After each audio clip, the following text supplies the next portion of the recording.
Hello everyone. Today we will learn about another case. The case of Carlos Monzon. Alicia Muñiz was born on August 18, 1955, in Montevideo, the capital of Uruguay. As she was 17 years old, she moved to Argentina and later became a citizen there. Alicia, a young and attractive woman, began pursuing a career in fashion, with aspirations of becoming a model or designer. To pay for her education, she took a job as a dancer in several popular clubs. With her slender figure, vibrant personality, and charisma, she quickly became a sought-after performer. She built valuable connections and took the stage in Buenos Aires, where she began advancing her career. At this time, Alicia started pursuing acting and performing on television. Thanks to her attractiveness and determination, she quickly gained popularity. Everything seemed to be going perfectly. The only thing missing was the cherry on top in the form of a charming partner. On one night in 1978, Alicia met Carlos Roque Monzon at a lunch organized by mutual friends. This lunch was held following the World Cup that took place in Argentina earlier that year. It was a significant occasion, and both were enthusiastic about the event. From the start, Carlos was drawn to Alicia. At the time, she was 23 and he was 36. During this period, Carlos decided to retire from professional boxing, ending an impressive journey. He achieved the title of world champion in the middleweight division and successfully defended it 14 consecutive times. With the decision to voluntarily leave the ring at the peak of his performance, Carlos left a deep mark. Recognized as one of the greatest boxers in the history of boxing, Carlos was extremely popular in his country, which allowed him to land leading roles in films during that time. His athletic build and wealth also attracted Alicia, and they began dating, presenting themselves as the perfect couple. However, Carlos's life story was not always filled with success. He grew up in a challenging environment marked by hardship. Born in Argentina, he spent most of his life there. As a child, his parents sought a better life, prompting them to move from a small town to Santa Fe, where they lived in a crowded area. Although his parents found jobs, it was still not enough to make ends meet. To help support the family, Carlos dropped out of school and took on various odd jobs, primarily working as a shoe shiner on the streets. In this environment, the teenager Carlos discovered boxing and began training, believing it would help protect him and his family in the future. Over time, this belief evolved into a primary goal. Carlos aspired to become a champion in the ring. As he worked selling newspapers and delivering drinks, this ambition grew stronger. Carlos was naturally vibrant and athletic, and he is very attractive to women. His most notable relationship was with Susana Jimenez, a famous actress and television host. To be with her, he divorced his wife, Mercedes Beatriz Garcia, with whom he had 3 children. Mercedes was the first to expose Carlos's darker traits to the public, revealing his angry behavior and manipulation. If he couldn't achieve his goals through persuasion, he was willing to use physical force. Carlos's next partner was Alicia, who was at the height of her popularity at the time.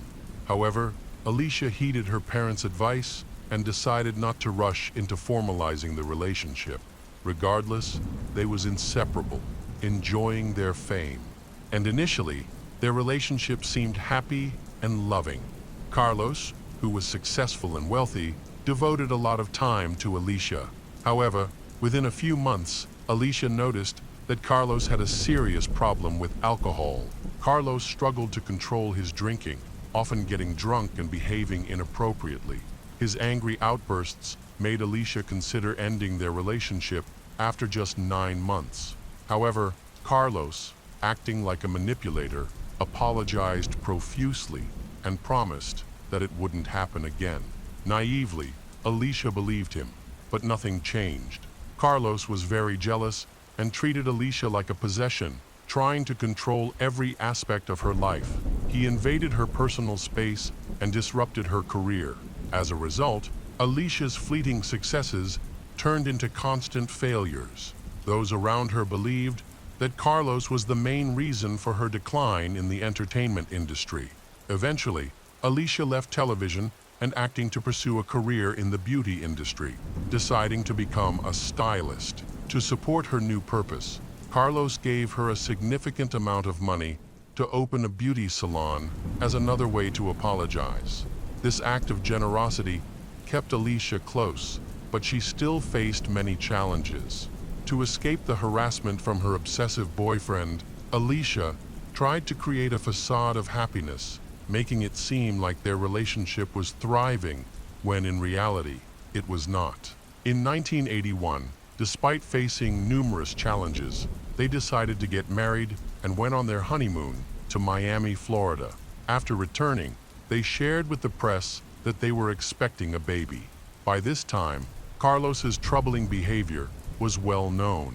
During an interview, Alicia noted that the news of their baby brought about significant positive changes in Carlos. He began to view the future child as a blessing that could strengthen their relationship. Previously, Carlos enjoyed partying and often stayed out for days, but that began to change. In the same interview, he expressed gratitude to fate and Alicia for the upcoming baby, believing it was the right moment to start a family. He felt ready, having completed his career, earned money, and achieved fame, which provided him with the financial stability needed to care for a child. Carlos was optimistic that their son would succeed and have a bright future, as he would not have to struggle with basic needs like food and shelter, which Carlos had experienced in his own childhood. Their son, Maximiliano Roque Monzon, was born on December 28, 1981. Alicia devoted herself to raising him, feeling that everything was going well. However, despite Carlos's initial improvements, he eventually fell back into alcoholism. Alicia found herself under emotional pressure and verbal abuse, which eventually turned into physical violence. One evening at a popular nightclub, several witnesses heard Alicia say that her husband had choked her. As a result, Alicia's and Carlos's family problems became public knowledge as soon as they spoke about events in their lives. When Alicia appeared on television again, her statements starkly contrasted with the hopeful enthusiasm she had shown before the birth of her son, Maximiliano. She revealed that Carlos had not changed. He had merely concealed his addiction while waiting for their family to grow.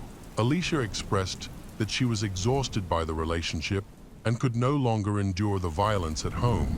Despite her efforts to support and forgive Carlos in hopes of preserving their love, she felt that every person has their limits. She described her husband as a big child who resorts to fighting whenever things don't go his way. They split up for the first time, but they did not divorce and quickly reconciled.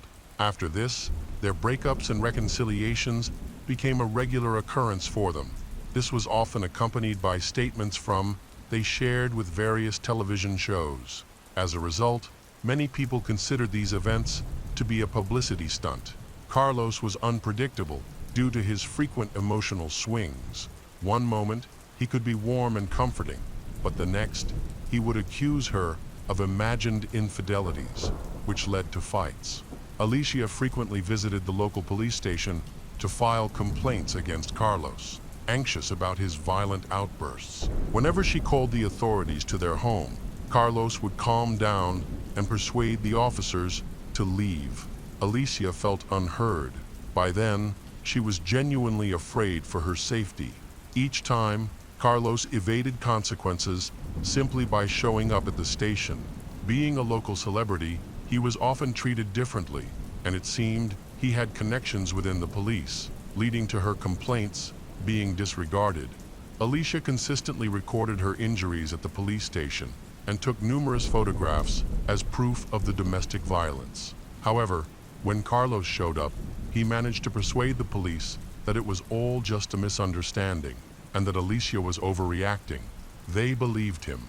Eventually, Alicia decided to leave Carlos for good and was determined not to return to him. Instead, she focused on raising her child and aimed to start her own business, which she had been unable to do because of her husband's actions. In mid-1985, she returned to modeling and began creating her own line of designer clothing. She hoped her finances would cover all her needs, but Alicia soon realized that she had underestimated her expenses. Nevertheless, she refused to give up and got back on the runway. During this time, people began to notice disturbing bruises on her arms and legs. It became clear to everyone what was happening. Even though she tried to escape from Carlos, she continued to endure his abuse, and these experiences haunted Alicia like a relentless nightmare. She recounted that Carlos operated on the same principle, always pursuing her and Maximilian. In reality, he would show up at their apartment early in the morning, banging loudly on the door. Alicia realized that refusing to open the door would only make things worse, so she let him in, and the yelling would start. The neighbors would hear the constant thuds, along with the accusations and harsh language directed at her. The father would hit the mother, leaving the boy terrified, wishing for it all to end and for Carlos to leave. Yet during calmer times, Carlos would spend quality time with the boy on weekends. By the end of 1987, Alicia decided to take action and went to court, determined to file charges of violence against her ex-husband. After she reported him to the police, he threatened her, leaving her so scared that she asked her mother to move in with her for support. This way, her mother witnessed another of Carlos's attacks. Alicia described how he came early in the morning, banged on the door, and created chaos. Feeling helpless, Alicia also felt sorry for her mother. Her mother eventually convinced her that they needed to put an end to this situation as soon as possible. Alicia returned to Uruguay, where she opened her own beauty salon and invited her friend to join her. Over time, it was rumored that she regained her emotional stability and even started dating another man. Meanwhile, Carlos maintained contact with their son. However, they struggled to reach an agreement on custody, leading to ongoing conflicts. On one day, in February 1988, Alicia traveled to Mar del Plata, Argentina, to retrieve her son, whom Carlos had taken for a few days, but had not returned, despite his promises. Alicia's main goal was to bring her child back home, as Carlos refused to hand him over. Additionally, she sought child support and had already filed the necessary paperwork, but Carlos ignored her requests. During this time, Carlos was staying at the home of a close friend, Adrian Martel, an actor who lived with his son. Later, Adrian recalled his eccentric friend. He had no problems with him, but knew that Carlos was a peculiar person. Despite this, he loved him like a brother. However, later accounts of events he shared seemed quite disturbing. According to Adrian, one day Carlos gave his son a knife. Considering the boy's age, it resembled a real one in size. A sword for him, the father said. If Maximiliano ever has problems with the law, he can resolve them with cold weapons. It's enough to hit people without hesitation. Adrian's son, who was also a witness to this conversation, looked at his father with confusion. The boy couldn't understand whether Carlos was serious or not. For a schoolboy, all of this sounded very alarming.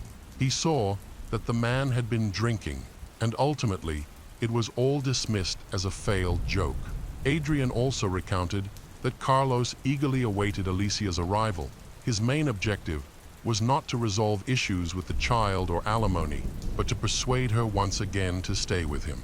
Apparently, this was how he lured her in.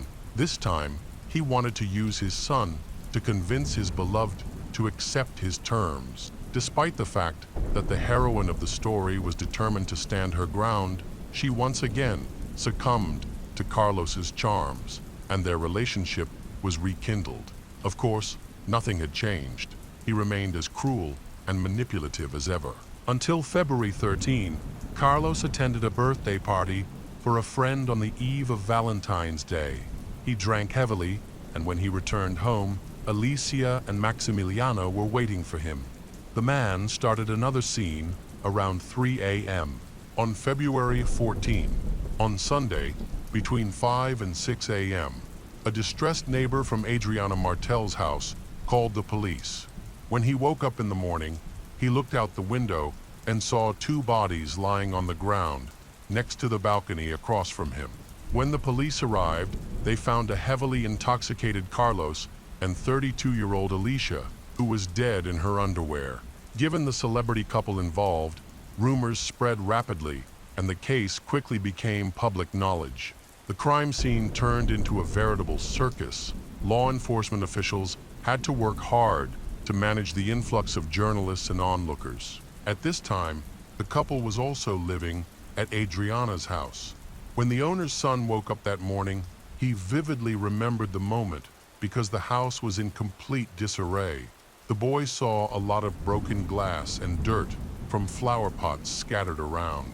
He had no idea that Alicia and Carlos were in the inner courtyard at that time, so he simply got ready and went to play video games with his friends.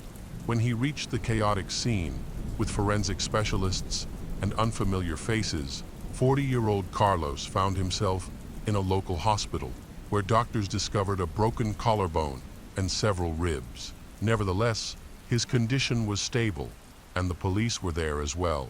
He told them about what had happened for the first time. According to him, he barely remembered the moment he returned home, but due to the alcohol, he had another quarrel with his wife, since she immediately began criticizing him for his drinking. Carlos said that he slapped Alicia and pushed her to the floor. After several meetings with the authorities, his story changed each time. Carlos began to remember that during this altercation, they both fell from the balcony. He assured the police that he never intended to harm his ex-wife and that what happened was an accident. After Carlos was discharged from the hospital, he was immediately detained and placed under arrest.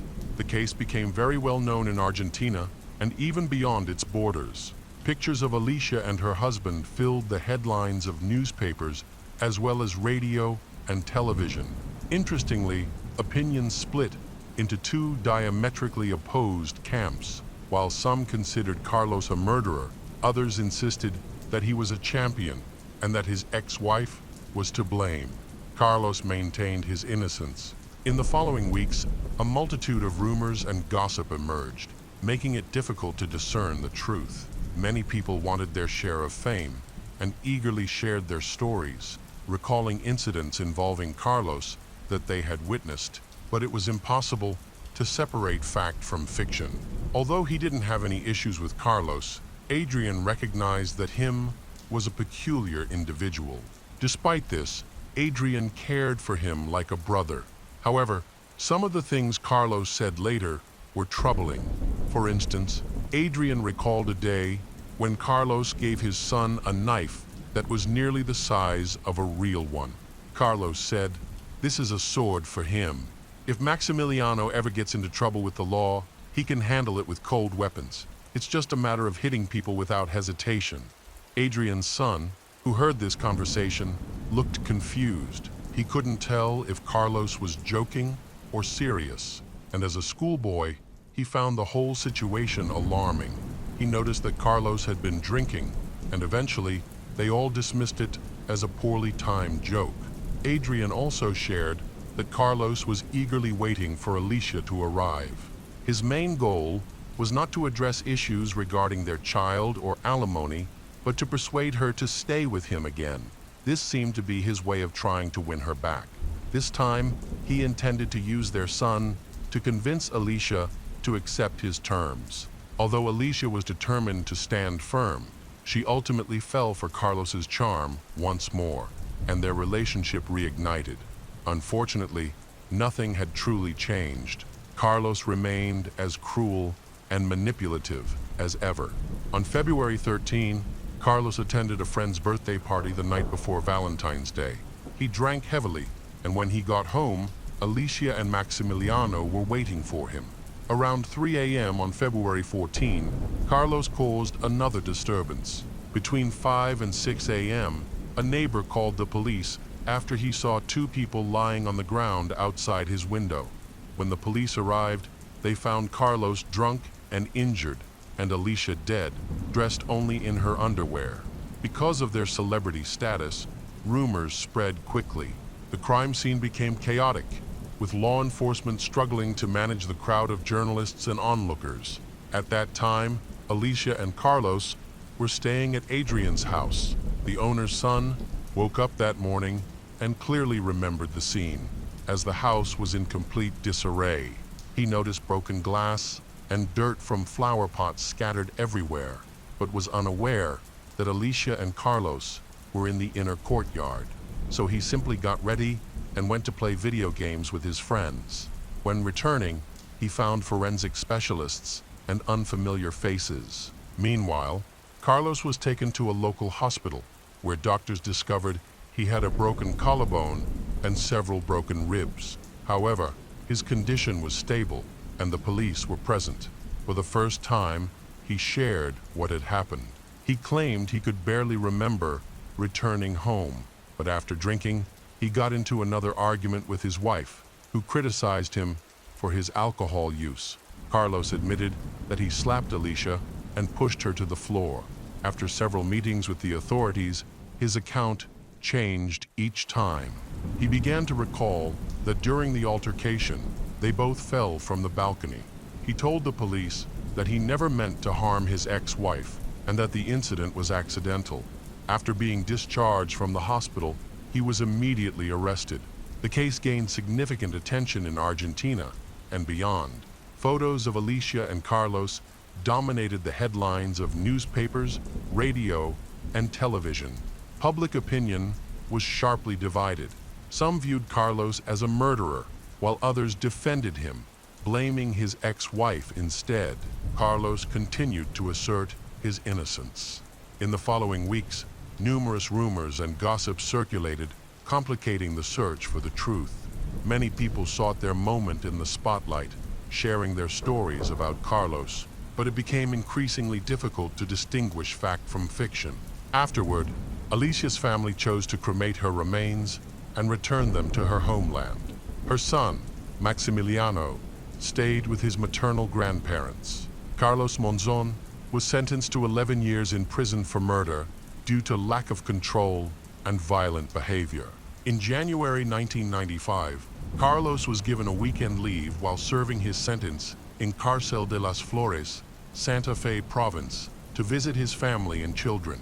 On January 8, 1995, while returning to prison after a weekend, he was killed instantly when their car overturned near Santa Rosa de Calchines. As he grew up, Maximiliano participated in several interviews with television hosts, sharing his experience of living under those circumstances. He spoke about the psychological pain he endured after his mother's death and how it took many years and professional help for him to heal. He credited his grandparents with playing a crucial role in helping him overcome his struggles. In honor of his mother, Maximiliano decided to pursue a career in film and theater, following in her footsteps. Interestingly, he revealed that he had forgiven his father for the past, despite believing that his father was responsible for Alicia's death. He thought that his father's excessive drinking had clouded his judgment.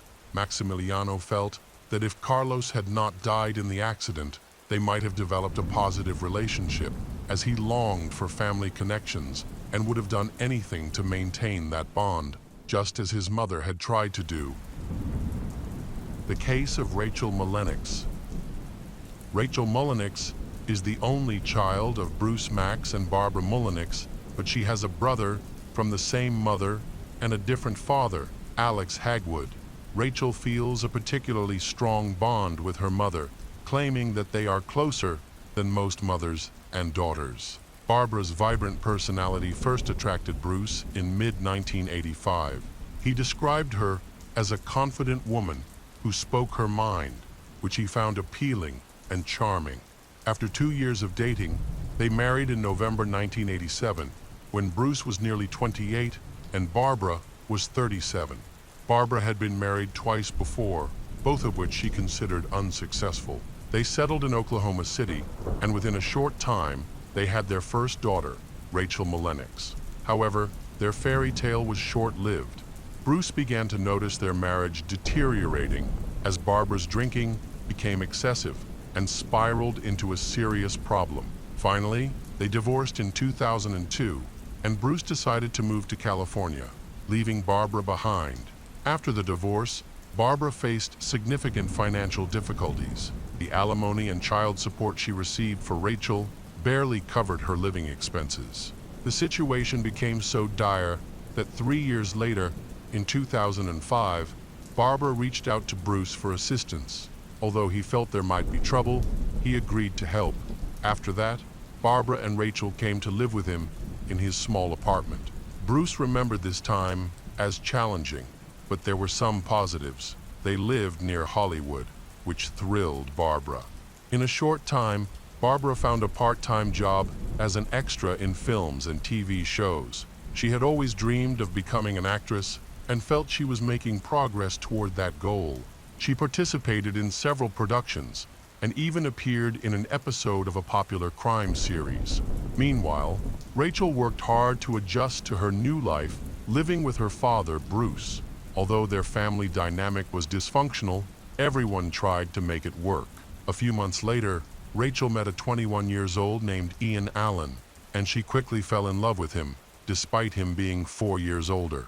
Their relationship started off well, with both genuinely in love.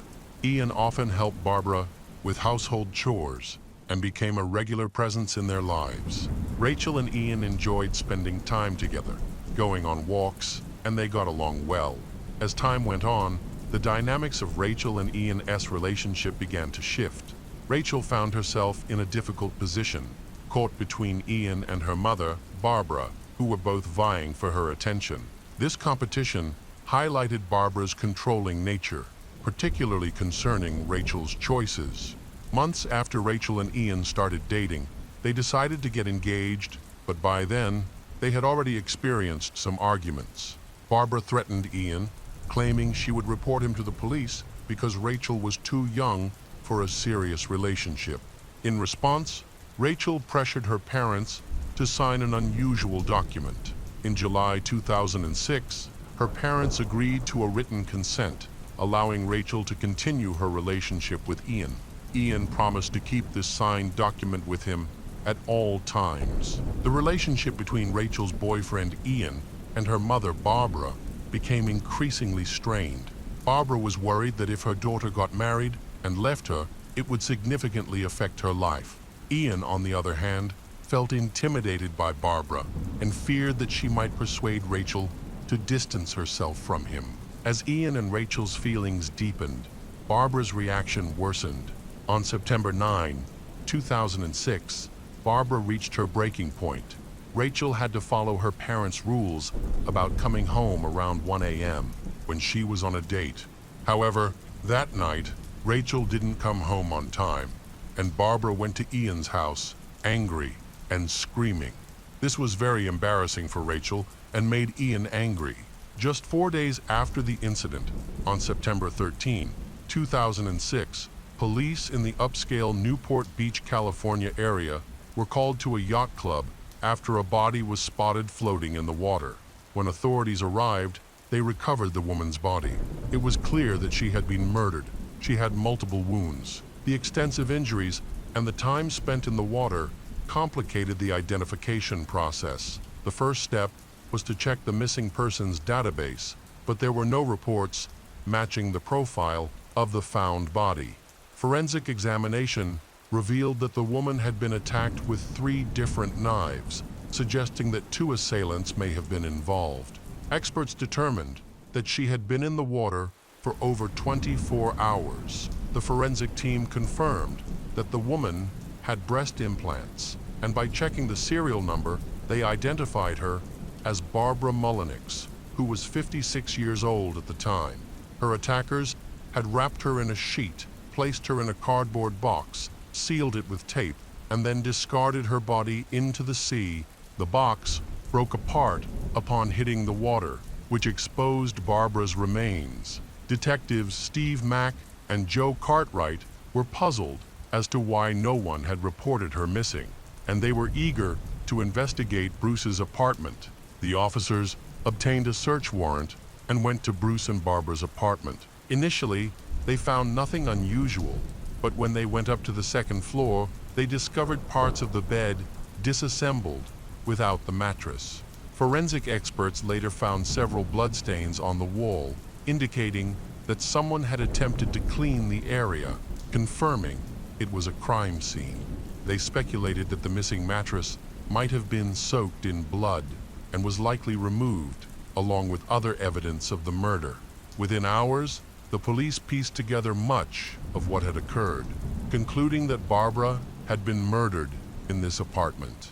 The nature of the attack suggested it was not a random act. Barbara was likely familiar with her attacker. When the police arrived at the apartment, they found it empty. Initially, their focus shifted to Bruce, as they urgently needed to speak with him. However, they believed he was out of town, which raised further suspicions. The situation began to make sense. Bruce was the ex-husband of Barbara, an alcoholic whom he had allowed to stay in his apartment. Their relationship had been troubled. The day after Barbara's body was discovered, Bruce returned home unexpectedly while police were still investigating the scene. He told the detectives that he had been away on business and rushed back when he lost contact with Barbara and their daughter, Rachel. He never imagined the grim reality that awaited him at home. Lead Detective Steve noted that Bruce's reaction to the news of his ex-wife's murder was unexpectedly calm, perhaps too calm. However, the authorities ruled Bruce out as a suspect, since he had evidence proving he was out of town on the night of the murder, leaving the investigation at a standstill. Upon further investigation, the detectives found out that Rachel had a boyfriend and that her mother, Barbara, had been feeling neglected. 4 days after Barbara's body was found in the water, the police shifted their focus to Rachel and her boyfriend, Ian, who were both missing. Bruce feared that if Ian had killed Barbara, Rachel might also be in danger. He believed this might explain why he hadn't heard from Rachel and why the police were unable to locate her and Ian. The police issued a bulletin to stations nationwide, providing descriptions of Rachel and Ian. Detectives checked Ian's home computer and discovered that just hours after the murder, someone had printed out driving directions to Tampa, Florida. They also traced a purchase made with Ian's credit card at a gas station in Louisiana, a considerable distance from his home. Surveillance cameras showed Ian's truck at the gas station, capturing both him and Rachel inside the store. The officers informed the town in Lafayette County, Louisiana, of all the case details, prompting the local police to initiate a search operation by blocking major highways. They soon apprehended Ian and Rachel.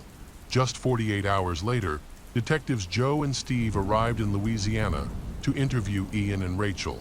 When one of the detectives told Rachel that she was being arrested for her mother's murder, Barbara, she immediately asked him if he knew she had been kidnapped. She was shocked to be charged with murder and insisted that she could not have killed her mother. When pressed, she blamed her boyfriend, Ian Allen. She explained to the police that she had been asleep when she heard her mother scream for help. When she rushed into the room, she found Ian attacking her mother with a knife. Rachel claimed that she tried to intervene and confront him, but he fought back and seriously injured her. However, they did not find any marks or injuries on Rachel that matched her account. Rachel was aware that the investigators were skeptical of her, but she maintained that she was just a witness to the murder. She later claimed that Ian had coerced her into helping him clean the crime scene and dispose of the car and her mother's body. Rachel explained that she packed several bags with her mother's belongings because Ian wanted to make it seem like her mother had moved away suddenly. In contrast to Rachel, Ian took full responsibility for his actions and did not try to shift the blame onto her. He explained that he had gone to Rachel's house with the intention of intimidating her mother, Barbara. However, things escalated quickly. When he held a knife to Barbara's throat and she screamed, it triggered his violent response. Authorities discovered that Rachel had fueled Ian's negative emotions through a number of stories. While some of them were true, they were mostly exaggerated. These stories led Ian to believe that Barbara wanted to destroy their lives. The jury spent 2 years reviewing all the details and evidence related to the case. Rachel was 19 years old when the trial for Barbara's murder began. She spoke fondly about her relationship with her mother, but not everyone believed her portrayal of a happy family. During the trial, Rachel described her childhood as joyful, but she also mentioned the family's struggles. She recalled being known at school as the girl with an alcoholic mother, noting that her mother behaved poorly when drunk. The moment Rachel's friend took the stand, she revealed that Rachel had tried so hard to make Barbara happy, but in the end, Rachel got tired and couldn't continue. Besides, the friend described Barbara's behavior towards Rachel as mentally abusive. To cope with her parents' divorce and family problems, Rachel turned to alcohol, admitting that she started drinking because she felt lost and had no one to turn to. Despite this, Rachel never blamed her mother. Instead, she expressed pity for her mother. She highlighted that her mother had a very difficult life and had been abused during her own childhood. During the time they lived with Bruce, Rachel noticed that even the smallest things could make her mother, Barbara, very angry. Barbara criticized Bruce for spending too much money and suggested that he might need to resort to street trading to pay the bills. Rachel also shared her feelings about her relationship with Ian. She openly told the jury that being with Ian was the biggest mistake of her life, as he was abusive and treated her like she was his possession. She noted that Ian perceived Barbara as a threat to their relationship, so he did everything he could to keep Barbara away from them. However, prosecutor Sonia Bay had doubts about Rachel's statements. Sonia believed that Rachel was significantly involved in her mother's murder. Despite Rachel's youthful appearance, Sonia observed that she behaved in a much more mature way during questioning. Sonia questioned Rachel about why she didn't seek help, to which Rachel responded that she was unsure of how to act in that situation and felt terrified, not knowing what would happen next. Sonia determined that Rachel was not a victim of kidnapping, citing video footage from a gas station convenience store as evidence. In the footage, Rachel was seen calmly approaching Ian and later walking freely around the store. Sonia asserted that she not only believed Rachel participated in the murder, but also suspected that Rachel had orchestrated it. As the trial continued, Rachel's account changed as she attempted to clarify the incident on the night of the crime. She claimed that she planned to wait until her mother fell asleep before calling Ian, presumably to apologize for her mother's behavior. But Ian went to her mother Barbara's house. When Barbara started yelling and threatened to call the police and accuse him of kidnapping, Rachel decided to retreat to her room, hoping Ian would calm her mother down. However, she later heard a struggle, and when she entered her mother's room, she saw Ian attacking her mother. This version of Rachel's account did not align with the evidence gathered by forensic scientists. A pathologist involved in Barbara's autopsy revealed that she had been attacked multiple times, with at least 3 different knives used in the murder. This evidence suggested the involvement of 2 attackers instead of just 1. Experts estimated that Barbara was killed within about 5 minutes. Rachel claimed she was not involved, but could not recall the attack, which she had witnessed. When asked how one person could use all those knives, Rachel had no answer. She also could not explain why she sat still for 4 hours while Ian cleaned up the mattress and other evidence. Moreover, she had no reasonable explanation for texting Ian that she loved him just a few hours after her mother was murdered. Rachel had difficulty answering questions like, why didn't she call her dad? Why didn't she contact emergency services? A forensic psychiatrist evaluated Rachel and diagnosed her with borderline personality disorder. While Rachel loved her mother, she also harbored intense feelings of hatred toward her. When upset, Rachel displayed impulsive behaviors, often self-destructive, but sometimes directed at others. However, Detectives Steve and Joe saw Rachel as a troubled young woman, rather than using complex psychological terms. They described her as the most malevolent person they had ever encountered. After 3 lengthy days of deliberation, a jury found Rachel Malenicz guilty of first-degree murder for the attack on her mother, Barbara. The prosecutor expressed relief that justice had been served. Nearly 3 months later, Rachel was sentenced to life in prison, with her first chance for parole scheduled for 2030, when she will be around 41 years old. Ian Allen was also convicted of first-degree murder and received a life sentence. In contrast, Barbara's eldest son, Alex Hagwood, viewed Rachel more as a victim than a perpetrator. He spoke about the difficult family dynamics he experienced with their mother and expressed his affection for his younger sister, Rachel. Alex remembered Rachel as a good student who excelled in school and participated in basketball, ballet, and gymnastics.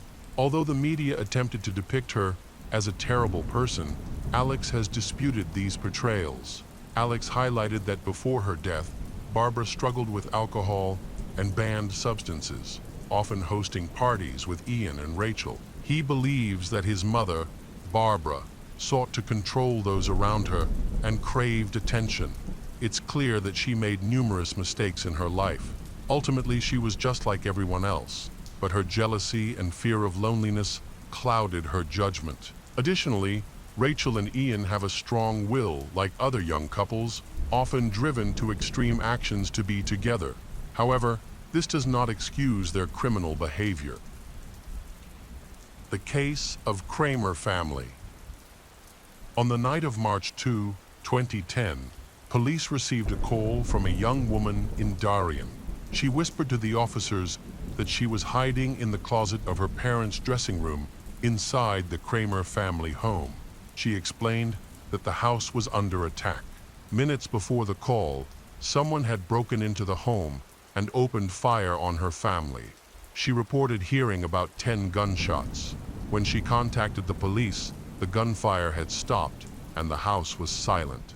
Despite the quiet, she was too scared to leave her hiding place, fearing that the attacker might still be nearby. Police arrived at the crime scene about 5 minutes after receiving the call. When the first patrol car pulled up in front of the home, officers noticed a shadow moving near a side window. Acting quickly, they arrested a young man, thinking he might be the suspect. However, that person turned out to be Anthony, the homeowner's son. Anthony explained that he had been sleeping in his basement bedroom when he was startled by the sound of gunfire. Panicking, he decided to hide and stayed there until he heard police sirens. Feeling it was finally safe to come out, he attempted to leave the house through a window, avoiding the interior where he feared the attacker might still be. Anthony admitted that he did not know whether the attacker was still inside or how many people might be involved. He was also unable to provide a description, as he had not seen anyone. When police entered the home through the front door, they found the first victim, Jeffrey Kramer, a 50-year-old man, lying on the stairs leading to the second floor. Nearby was the body of his 48-year-old wife, Lori. Near the family's garage door was their youngest son, Michael, 20, who was also dead. In Jeffrey and Lori's bedroom closet, police discovered Angela Kramer, the young woman who had called for help. Fortunately, she was unharmed. The officers removed her from the house, taking precautions to shield her from the traumatic sight of her family members' bodies by leading her away with her eyes closed. The police began investigating what had happened that night at the Kramer family home and sought to determine the motive behind the brutal murders of 3 people. Like many others in the area, Jeffrey and Lori had moved to the city to build a better life and raise their children. They settled in Darien in the 1980s. The couple had met in school, began dating, and had been together ever since. As adults, they married and eventually had 3 children: Anthony, the oldest, Angela, the middle child, and Michael, the youngest. Jeffrey, the head of the family, owned an auto repair shop and had a solid reputation in town. Known for his exceptional skills, customers came from all over to seek his services. His business was thriving, and Jeffrey spent his free time with his family, Proving to be a devoted husband and father, Lori, a kind and loving mother of 3, had been a teacher at the same school her children attended since 2010. She was passionate about gardening and took pride in caring for the flowers around the house.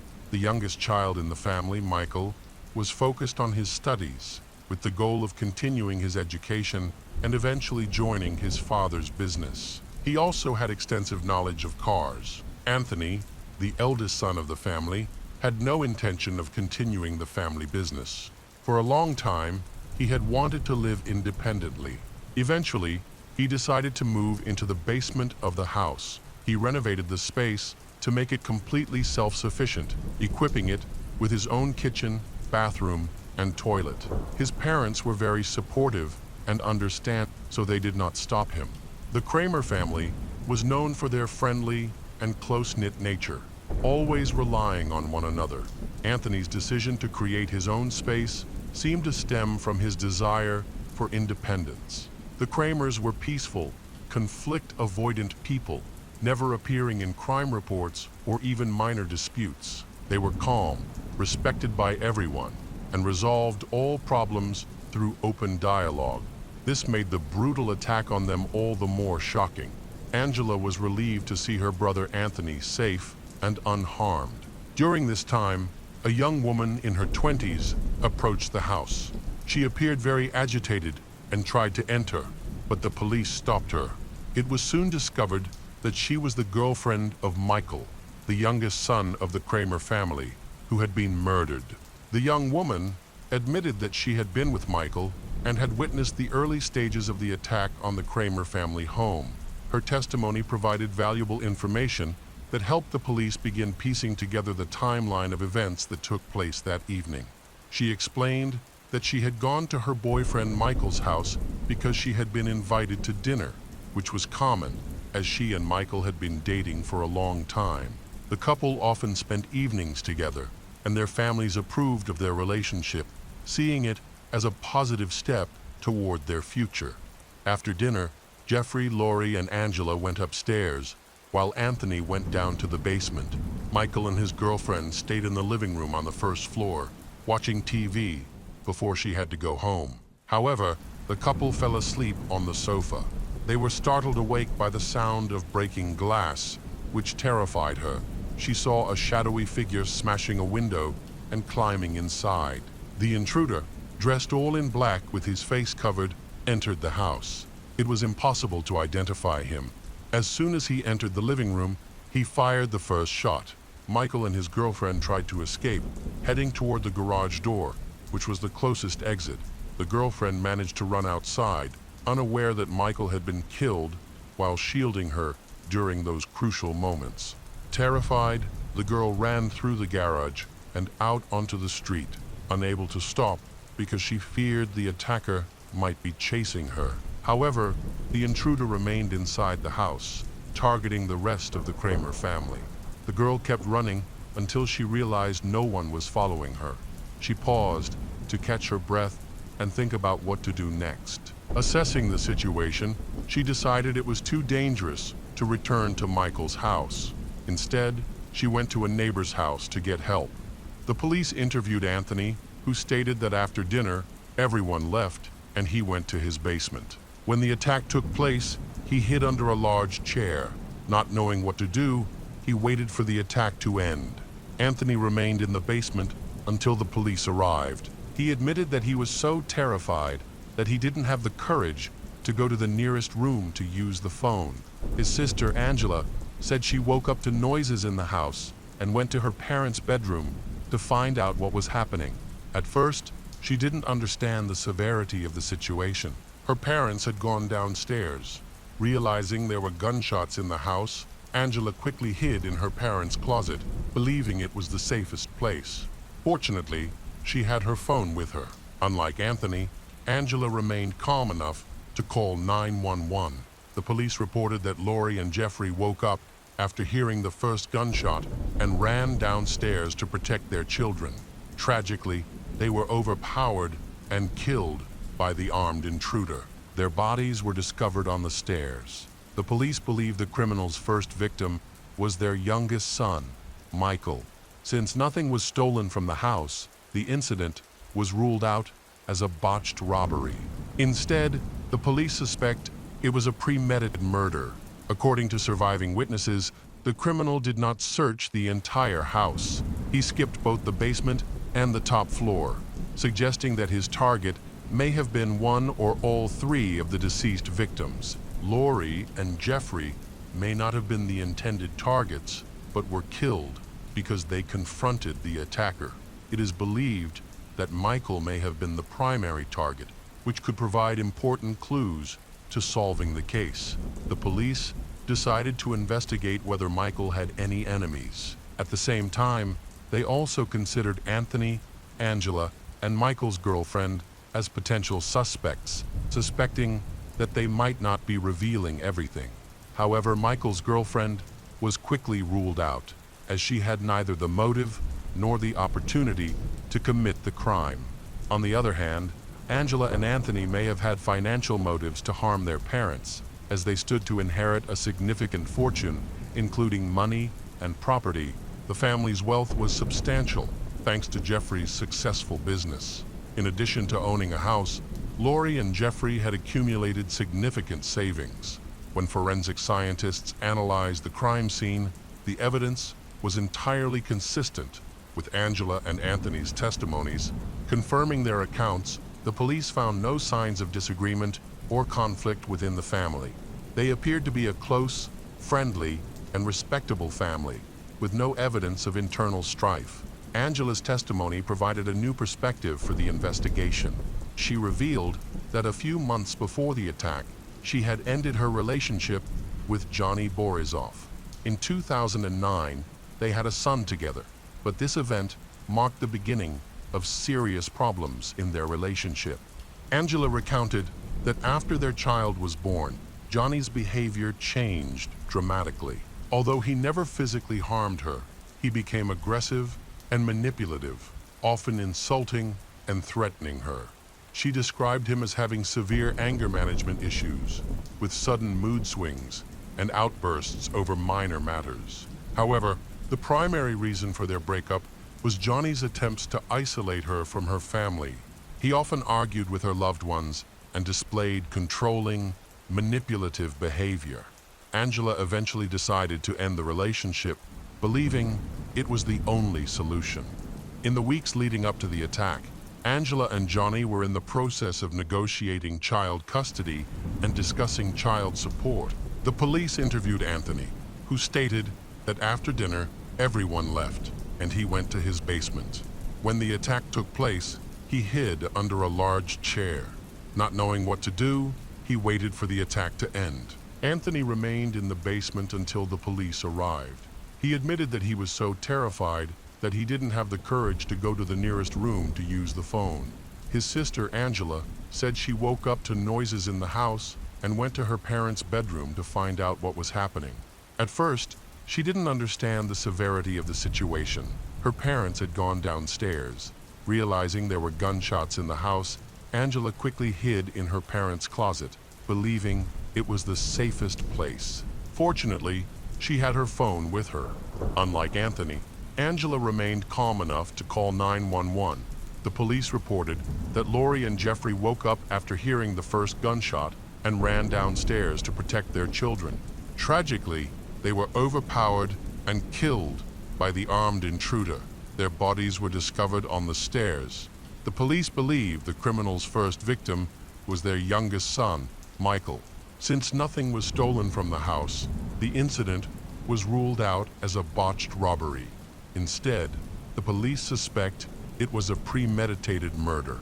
According to surviving witnesses, the criminal did not search the entire house. He skipped both the basement and the top floor, suggesting that his target may have been one or all three of the deceased victims. Lori and Jeffrey may not have been the intended targets, but were killed because they confronted the attacker. It is believed that Michael may have been the primary target, which could provide important clues to solving the case. The police decided to investigate whether Michael had any enemies. At the same time, they also considered Anthony, Angela, and Michael's girlfriend as potential suspects, suspecting that they might not be revealing everything. However, Michael's girlfriend was quickly ruled out, as she had neither the motive nor the opportunity to commit the crime. On the other hand, Angela and Anthony may have had financial motives to harm their parents, as they stood to inherit a significant fortune, including money and property. The family's wealth was substantial, thanks to Jeffrey's successful business. In addition to owning a house, Lori and Jeffrey had accumulated significant savings. When forensic scientists analyzed the crime scene, the evidence was entirely consistent with Angela and Anthony's testimonies, confirming their accounts. The police found no signs of disagreement or conflict within the family.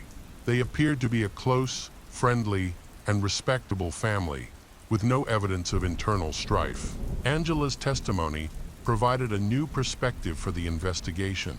She revealed that a few months before the attack, she had ended her relationship with Johnny Borisov. In 2009, they had a son together, but this event marked the beginning of serious problems in their relationship. Angela recounted that after their child was born, Johnny's behavior changed dramatically. Although he never physically harmed her, he became aggressive and manipulative, often insulting and threatening her. She described him as having severe anger management issues, with sudden mood swings and outbursts over minor matters. However, the primary reason for their breakup was Johnny's attempts to isolate her from her family. He often argued with her loved ones and displayed controlling, manipulative behavior. Angela eventually decided to end the relationship, believing it was the only solution. In the weeks leading up to the attack, Angela and Johnny were in the process of negotiating child custody and discussing child support. The police were able to obtain a search warrant for Johnny's phone records, which revealed that he had made a series of calls before, during, and after the murder. These calls were traced to Jacob Nodars, who was 23 at the time. In one text message, Jacob told Johnny that he believed he was being followed by black SUVs. The police discovered that Jacob was friends with Michael Kramer and that the two young men had recently gotten into an argument. When the police tried to contact Jacob's relatives, they learned that he had been living with his grandparents for the past 6 months after running away from his parents. Coincidentally, Jacob had disappeared shortly after the Kramer shooting. He had not explained where he was going, and his grandparents believed that, as an adult, he had no obligation to inform them. The timing and circumstances of Jacob's disappearance raised suspicions. Jacob's relatives revealed that he had often struggled with depression. Despite his condition, he consistently refused medication, insisting that he could handle his problems on his own. Convincing him to see a psychiatrist was also a significant challenge. Despite his family's efforts to support him, Jacob turned to illegal drugs for comfort, justifying his actions by saying that getting high helped him avoid suicidal thoughts. It was later revealed that Jacob had met Johnny before he started using drugs. Johnny, a friend of his, was involved in the sale of illegal narcotics. Under Johnny's influence, Jacob tried drugs for the first time and quickly became addicted. Jacob's grandparents and other relatives believed that Johnny was the one who had led Jacob down this path. The evidence against Jacob continued to grow. The police discovered that he owned a handgun for self-defense, which he had purchased and legally registered about a month before the attack. The weapon was a .40 caliber pistol, and similar cartridges were found at the crime scene, suggesting that his gun may have been used in the attack. This raised serious concerns about how someone with documented mental health issues could legally possess a firearm. Jacob was described by those who knew him as gullible and easily influenced. All circumstantial evidence pointed to his potential involvement in the crime. Attempts to contact Jacob, even through his grandmother, were unsuccessful. However, the police eventually contacted Jacob's parents in Florida, which led to a breakthrough. Jacob had called his parents just hours earlier, telling them he planned to visit. Acting on this information, the police decided to go to his parents' house and wait for him to arrive. However, unexpected events occurred during this time. Jacob himself called the police, claiming he was being followed while driving. When the police arrived at Jacob's parents' house, they found his car parked outside. They cautiously approached the house, where they found Jacob sleeping. The police woke him up and took him to the station for questioning. They also seized his truck, but found no gun or blood inside. Jacob was in poor condition due to the substances he had consumed. When he was finally able to speak with the police, he claimed that he had accidentally become the target of a local gang that was pursuing him. He asked the authorities to protect his loved ones and agreed to confess everything that had happened. Jacob was arrested and extradited to Illinois. It was revealed that he and Johnny had been close friends for years, and Jacob had even lived at Johnny's house for a time. Investigators believe Johnny played a major role in Jacob's addiction to illegal drugs. When Johnny's relationship with Angela began to fall apart, it was discovered that Johnny was leading a gang involved in drug distribution. Angela was aware of his criminal activities. As custody battles and legal disputes began, Johnny grew worried that Angela might report him to the police. Although Jacob was not involved in drug distribution, Johnny convinced Jacob that the police would eventually investigate him and that he would go to jail. Over time, Johnny managed to convince Jacob that Angela represented a real threat. Johnny then proceeded to convince Jacob that the Kramer family posed a constant threat. Through repeated suggestions during this manipulation, Johnny planted the idea in Jacob's mind that he needed to kill everyone in the Kramer family to ensure his own safety. The day before the attack, Johnny warned Jacob that if they did not act, both of their families would be killed. Exploiting Jacob's ongoing paranoia and unstable mental state, Johnny successfully persuaded him to go through with the plan. Together, they created a detailed map of the Kramer family home. That evening, Johnny went to a casino, ensuring he had an alibi recorded on surveillance cameras. Police later speculated about Johnny's motives, suggesting they might have stemmed from revenge over a divorce, a desire to evade alimony payments, or a custody dispute involving his one-year-old son. Jacob admitted that he entered the living room by breaking a window with a hammer. Once inside, he found Michael and his girlfriend sleeping. They woke up and tried to escape, but Jacob began shooting. Michael was hit, but his girlfriend managed to flee, and Jacob was unable to catch her. Shortly afterward, he noticed Jeffrey and Lori coming down the stairs. His original plan was to kill all the family members. However, after shooting Michael, Jeffrey, and Lori, Jacob panicked and fled the scene.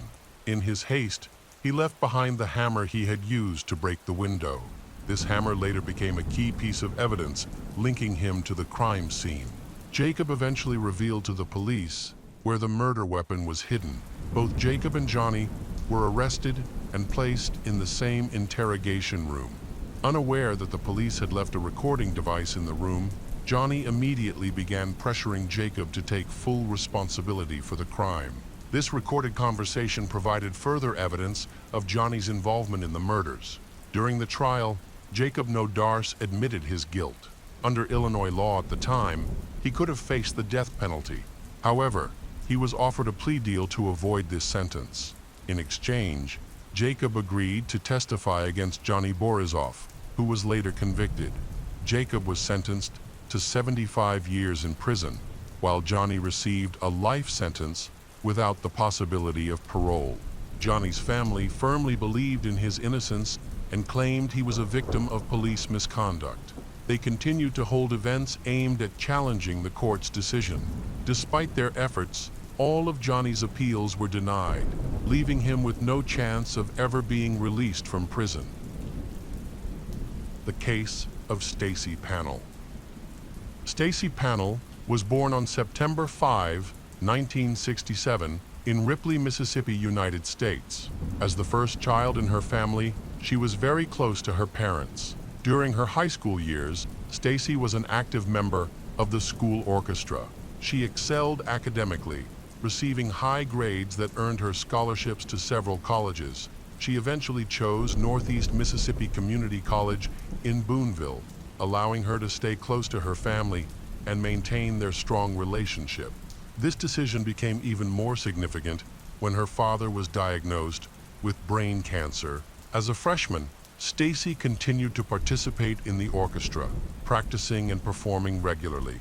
She lived in Murphy Hall, an all-female dormitory on campus, where she shared a room with her roommates, Stephanie Lynn Alexander and Amy Wheeler. Each dormitory room provided students with privacy and was connected to two adjacent rooms through a shared bathroom. On the night of October 8, 1985, Amy Wheeler, one of her roommates, returned to the dorm. When she arrived, she found their room door locked from the inside. She knocked on the door, hoping someone would let her in, but no one answered. Amy then tried to enter through the bathroom, but that door was also locked. Frustrated, she knocked again, waking up a nearby neighbor, Stephanie. It was around 2:30 in the morning, and Stephanie was understandably irritated as she had been asleep. Eventually, Amy managed to enter the room and noticed that Stacy's door was slightly open. When she looked inside, she immediately noticed something unusual. Stacy was lying on the bed with her left leg propped up, while her right leg was hanging down toward the floor. Curious, Amy walked over, adjusted her position, and covered her with a blanket. However, when she touched Stacy's leg to lift it, she panicked because it felt cold and heavy. Looking closer, she noticed a dark stain on the bed. When she realized it was a significant amount of blood, Amy was horrified.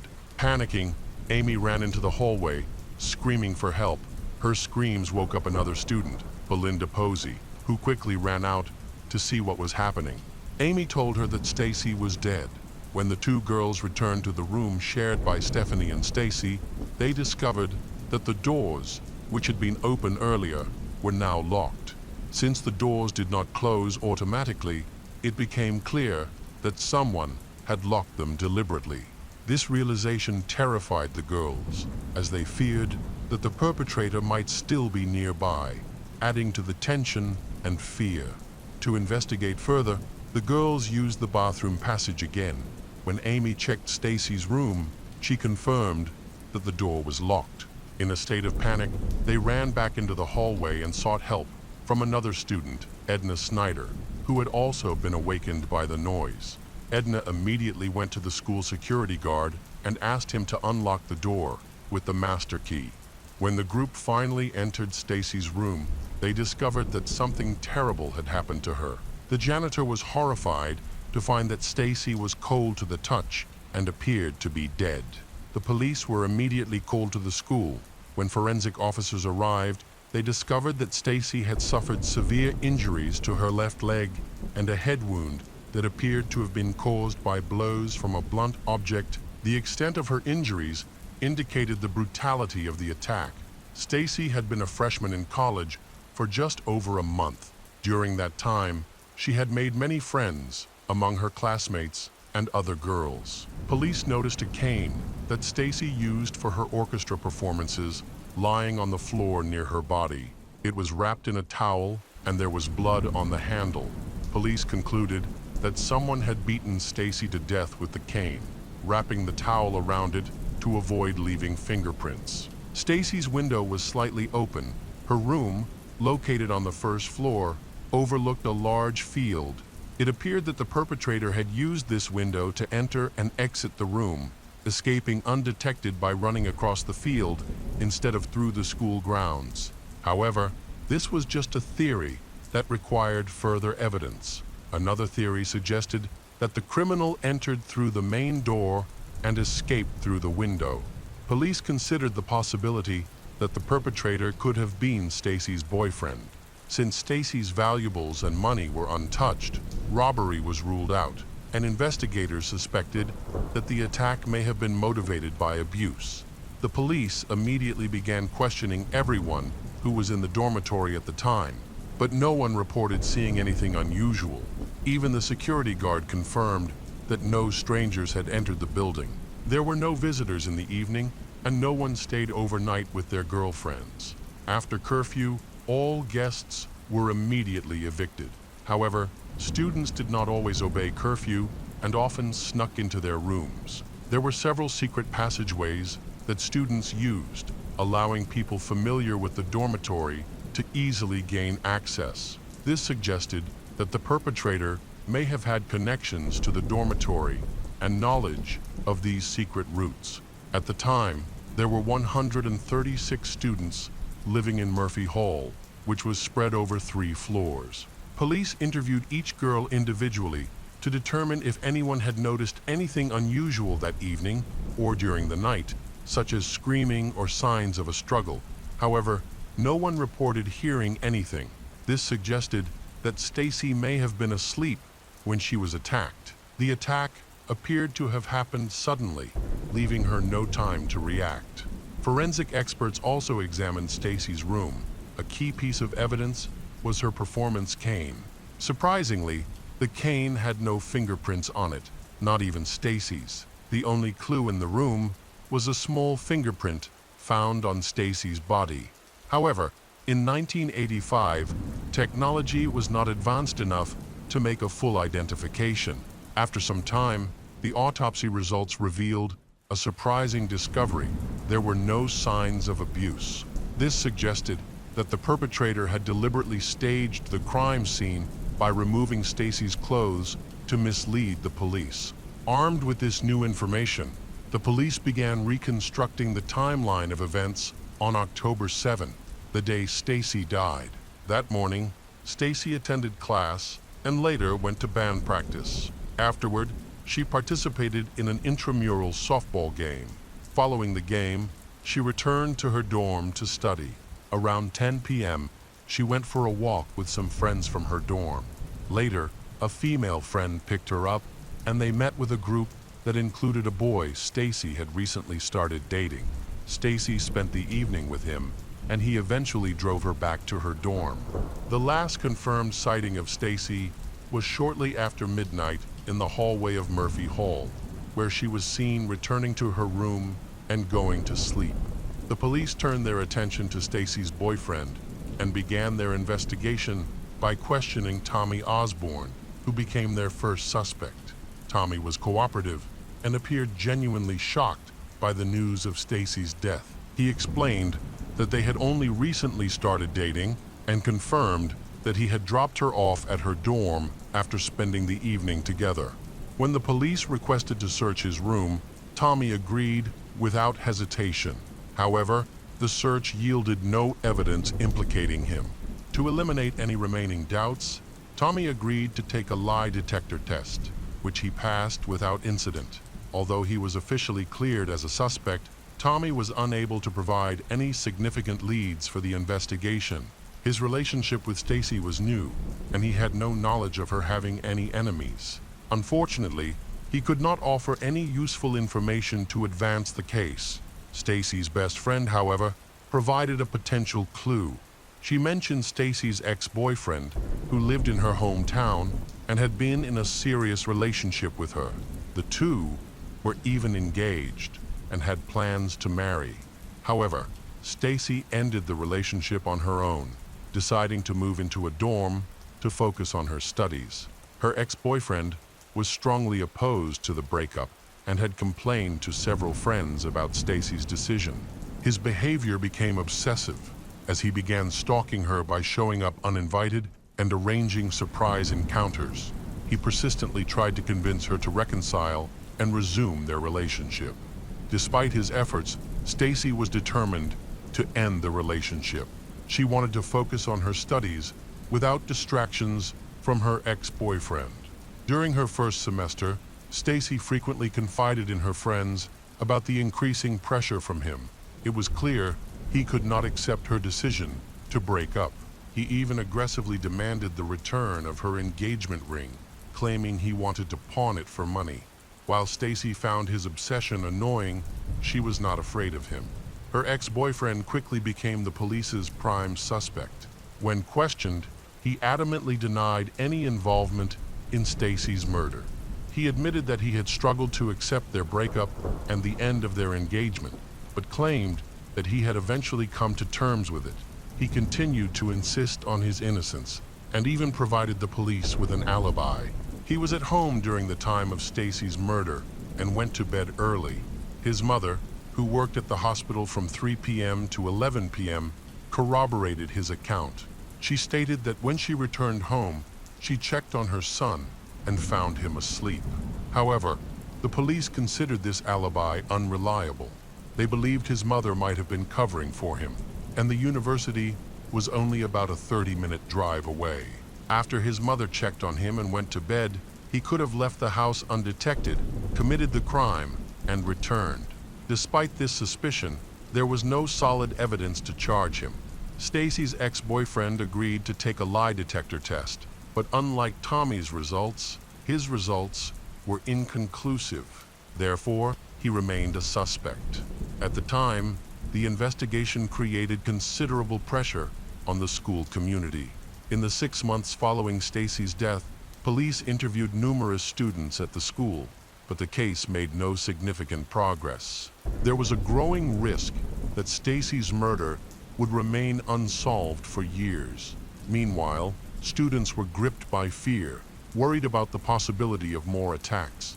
In response, the school administration tightened security and implemented stricter rules. Students were no longer allowed to leave campus after curfew. Despite these measures, fear persisted, and many remained extremely anxious. A year after Stacy's death, one of the police officers investigating her case attended a workshop to improve his skills. During the workshop, an expert in interrogation techniques introduced a new method of analyzing body language and movements to determine whether a suspect was lying. The seminar was led by Steve Rhodes, a veteran police officer from the Chicago suburbs who had served as a police chief for many years. He was known for his ability to quickly determine whether someone was telling the truth or lying.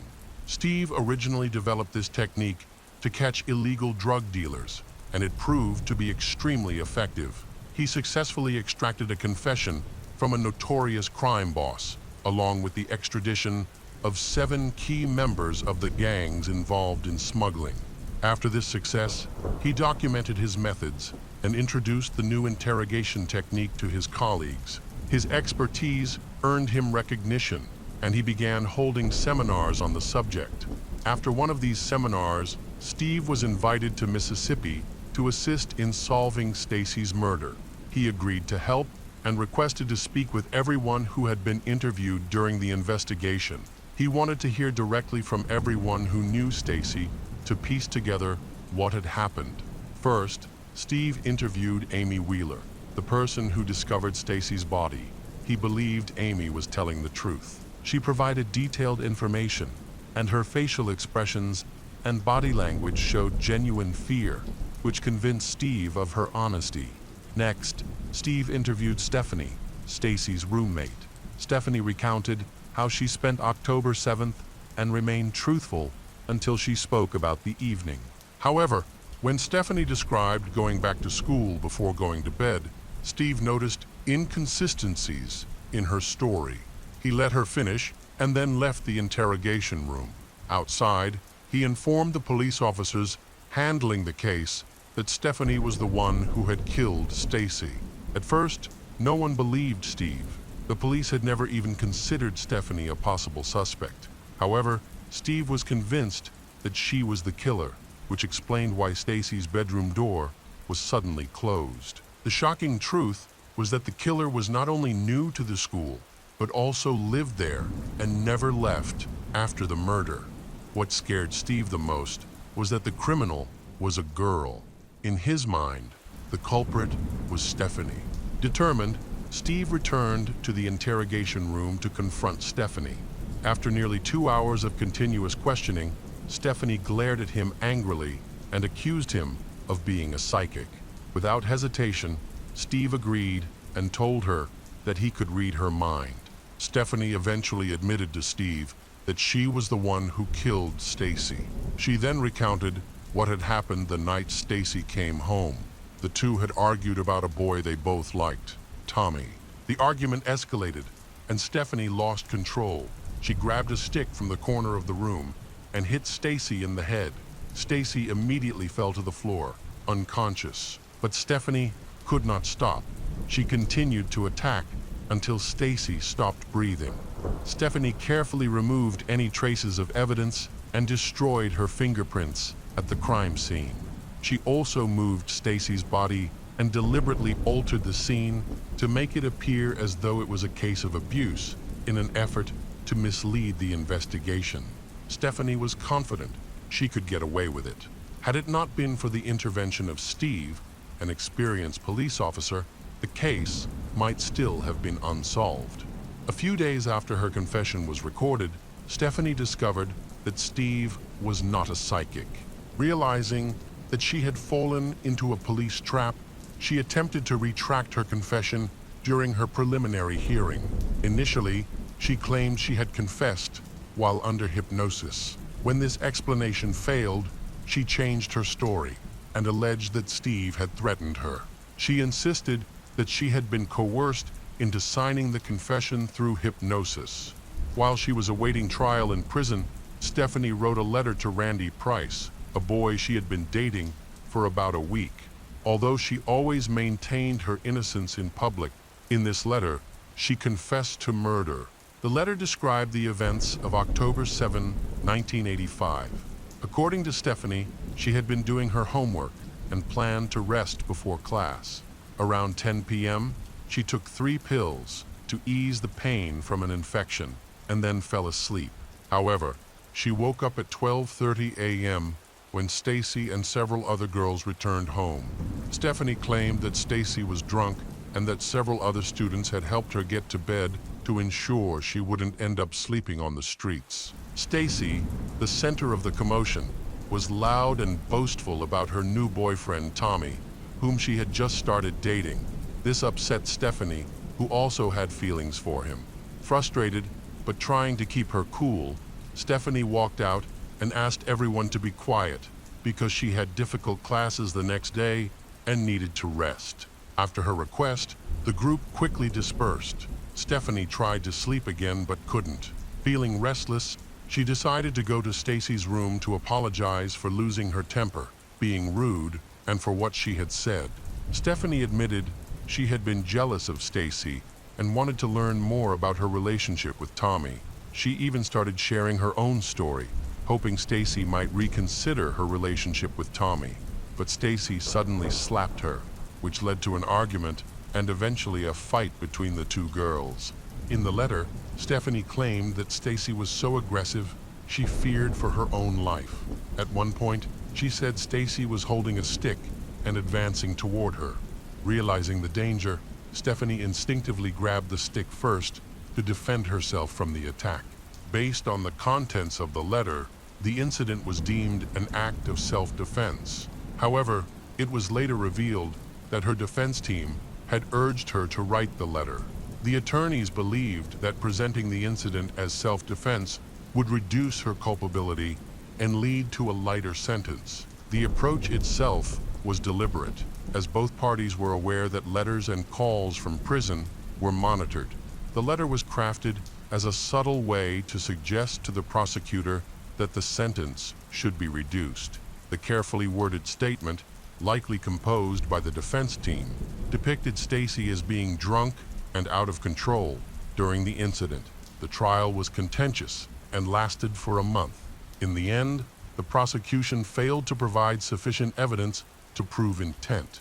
Stephanie Lynn Alexander was convicted of manslaughter, determined to have acted in a state of rage. She received a 20-year prison sentence, but was released early in August 2001. After her release, Stephanie returned to Mississippi and started a new life. She even opened a small business. To this day, Stephanie maintains her innocence, claiming that she was coerced by the authorities into confessing. The case of Matthew Hoffman. Matthew Hoffman was born on November 1, 1980. Little is known about his childhood, but he was probably a quiet and somewhat withdrawn child who was loved by his parents. Although there may have been some strange traits in his behavior, they did not indicate that Matthew was a danger to others. He was very fond of plants especially leaves. Matthew was a loner with no friends, and many people thought he was strange, even suspecting that he might have mental problems. He graduated from high school but did not pursue further education. After getting a job as a plumber's assistant in Colorado, Matthew, with no friends or acquaintances to help him, secretly stayed in a corner of one of his clients' apartments while they were away.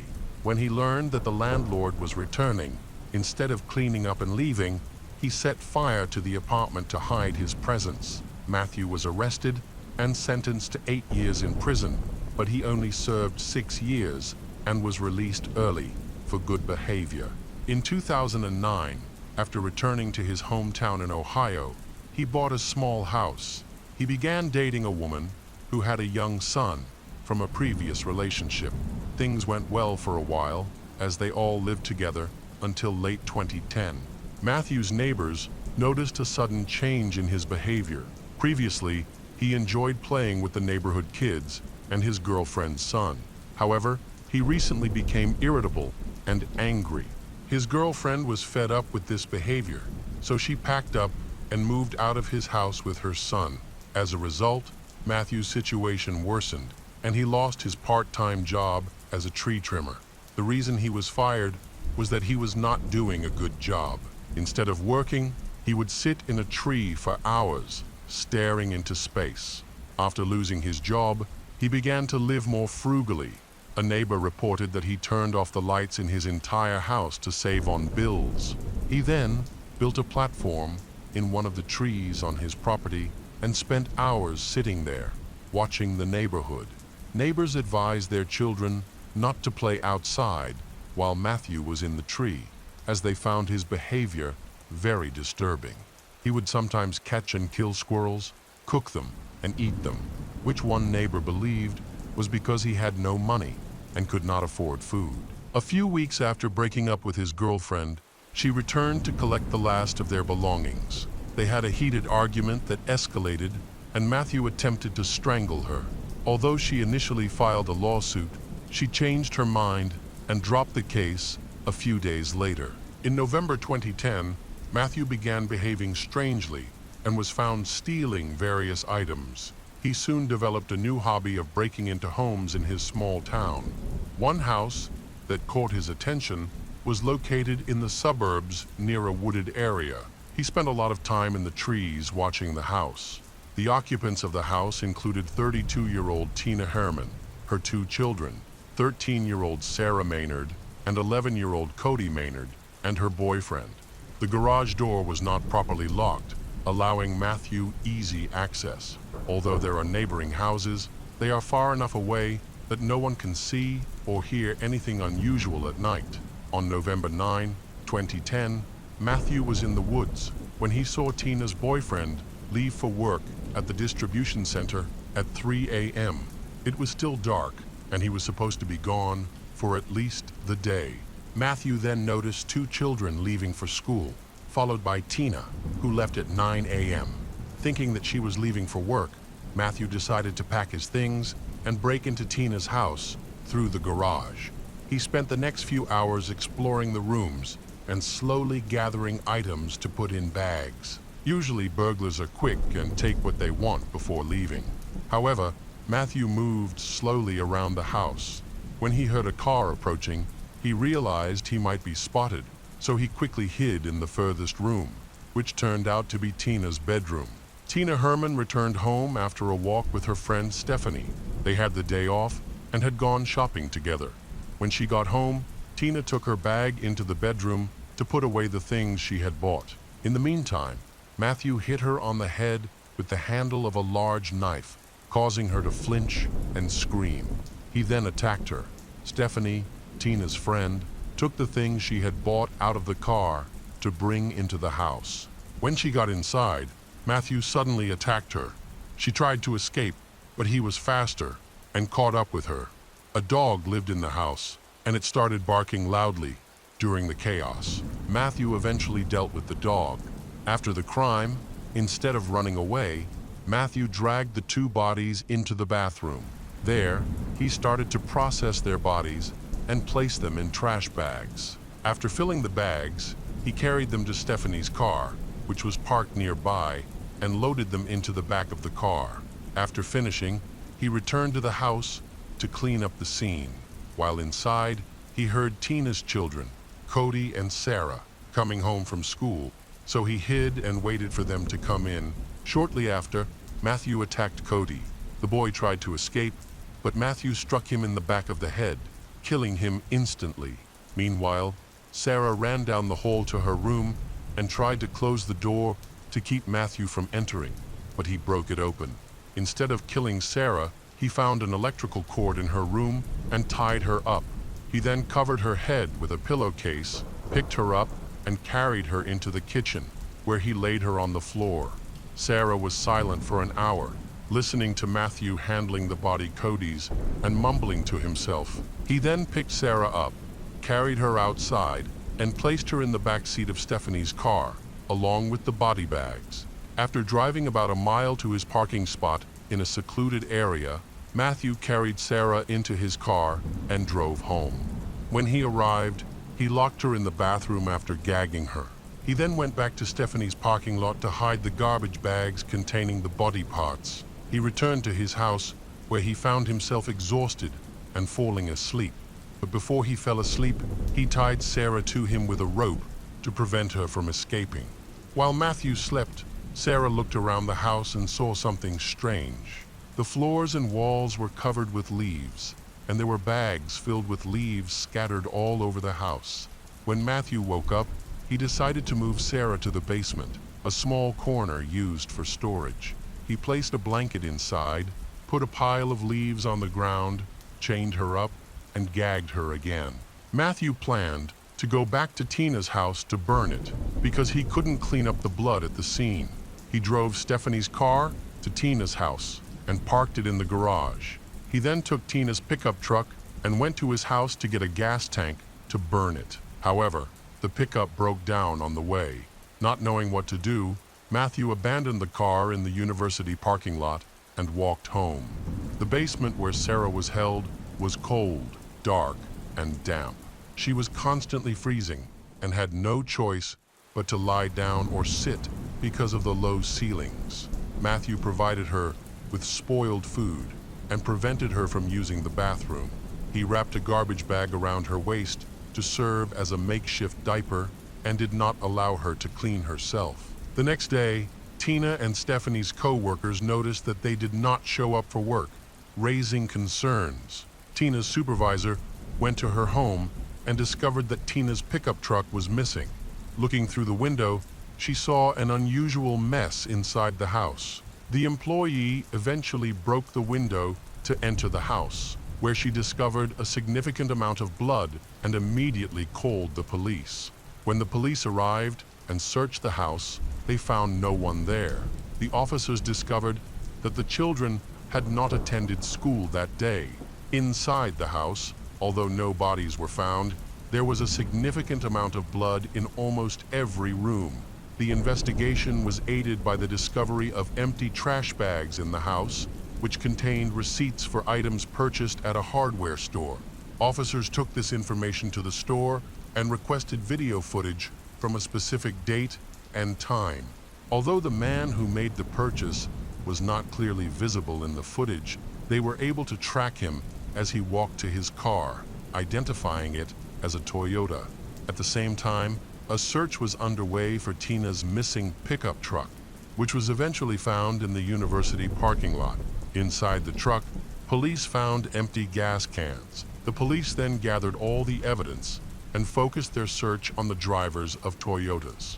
Ironically, Matthew's driver's license had a picture of him wearing the same shirt seen in the store footage, leading to his identification. The police deployed a special weapons and tactics team to Matthew's home.